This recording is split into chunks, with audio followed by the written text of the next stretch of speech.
Topic है acceleration.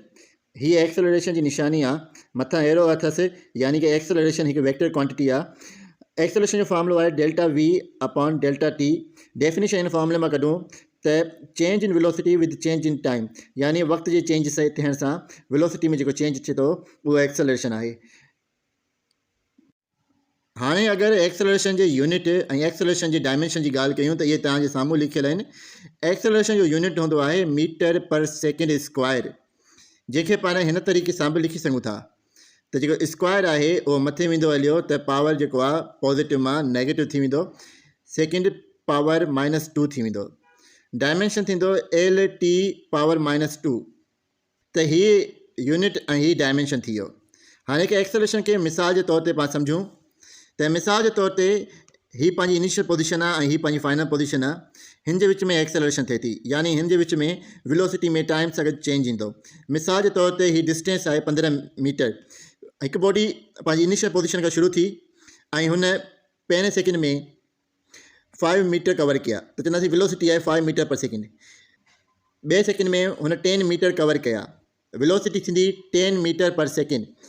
पहिरें second में 5 मीटर पर सेकेंड, बे सेकेंड में 10 मीटर पर सेकेंड यानी टाइम जो चेंज थियण सां वेलोसिटी में चेंज आयो। एक्सेलरेशन मालूम कयूं तो कीअं मिलंदी पाण खे। फाइनल वेलोसिटी में इनिशियल वेलोसिटी पर माइनस कंदासीं, हेठि टाइम हुयो फाइनल टाइम में इनिशियल टाइम पर माइनस कंदासीं छो जो डेल्टा वी जो मतलब है चेंज इन वेलोसिटी और डेल्टा टी जो मतलब है चेंज इन टाइम। मथा एरो इंदो। फाइनल वेलोसिटी है 10 मीटर पर सेकेंड, इनिशियल वेलोसिटी है 5 मीटर पर सेकेंड तो वेलोसिटी जो डिफरेंस इंदो 5। फाइनल टाइम है 2 सेकेंड और इनिशियल टाइम है 1 सेकेंड तो टाइम जो डिफरेंस इंदो 1 डिवीजन में है तो उनसे को फर्क न थो पए, पास सीधो 5 ईअं लिखंदासीं। ये एक्सेलरेशन जो यूनिट थी तो एक्सेलरेशन एरे मोशन में केतरी हुई, एक्सेलरेशन हुई 5 मीटर पर सेकेंड स्क्वायर। जियां पाण वेलोसिटी जा 4 टाइप पढ़िया हुआ, एक्सेलरेशन जा भी ही 4 टाइप पढ़ंदासीं। अचो तो पहिरें टाइप का शुरुआत कयूं। वेरिएबल एक्सेलरेशन के हिकिड़े ही सुठे एग्जाम्पल से पाण समझी वठूं था।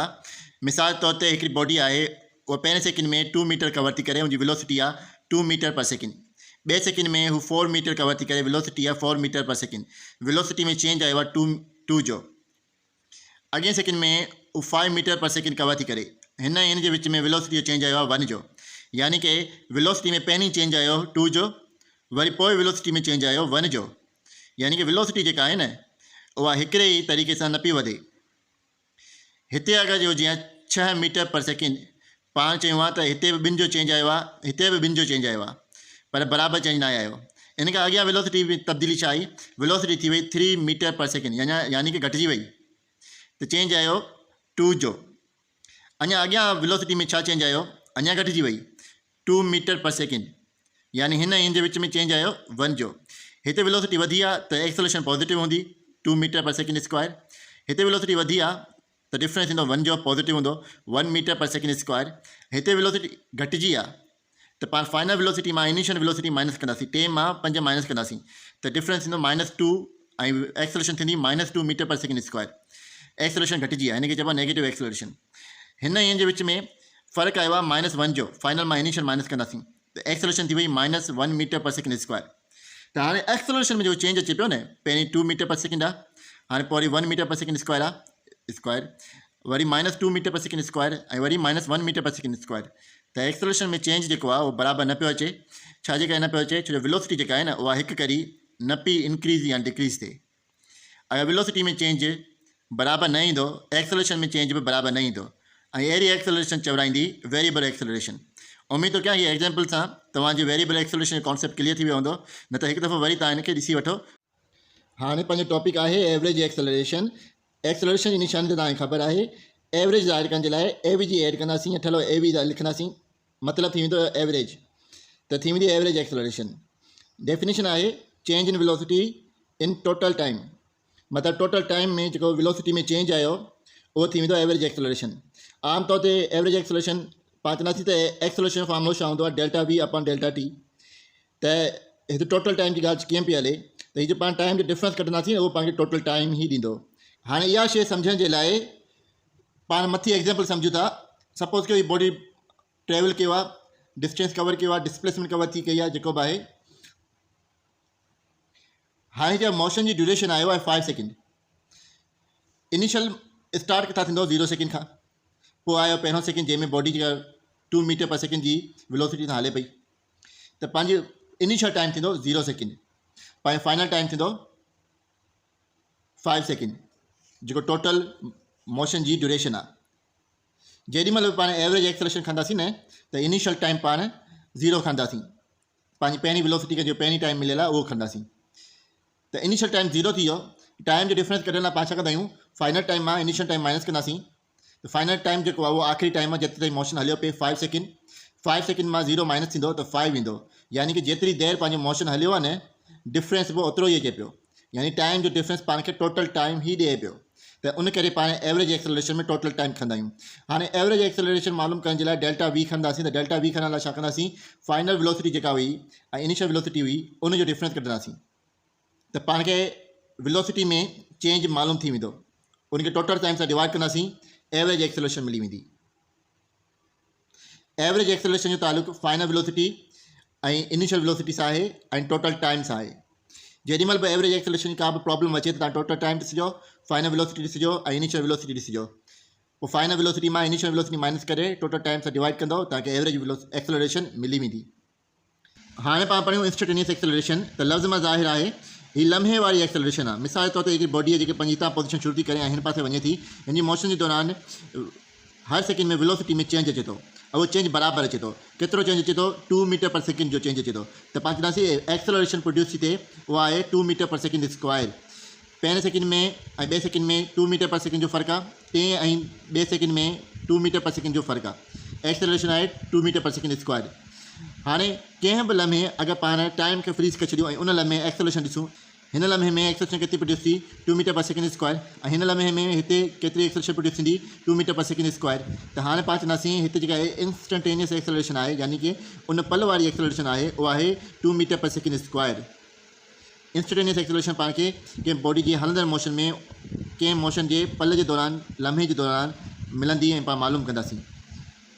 ही इंस्टेंटेनियस एक्सेलरेशन सिर्फ़ु ॿुधाइण जी हद ताईं आहे, हिन जेका प्रॉब्लम न ईंदी, को सवाल न ईंदो, हिन जो को फार्मुलो बि न ईंदो, फार्मुलो आहे बुक में पर उहो पढ़ण जी ज़रूरत कान्हे का।